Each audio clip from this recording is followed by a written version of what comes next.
Kapag babae ang sumuko, tapos na. Kasi kapag tumigil na siya sa pagselos, hindi na nagtatanong, hindi na nagte-text, huwag kang magtaka. Huwag kang matuwa.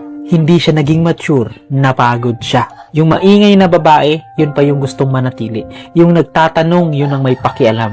Yung umiiyak pa, lumalaban pa. Pero kapag tumahimik na, hindi na yan nag-a-adjust, nagdidesisyon na yan. Kasi hindi naman basta-basta umaayaw ang babae eh. Nagtitiwis muna yan. Umiiyak mo na yan, nagbibigay ng chance, nagbigay ng warning.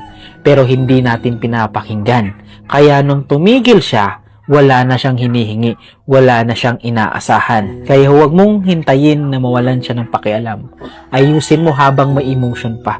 Ayusin mo dahil mahal mo pa siya at mahal ka pa. Dahil ang babaeng walang pakialam, hindi na bumabalik sa dati. Kasi kapag ang babae ang umayaw, hindi na yan drama. Desisyon na yan na iwan.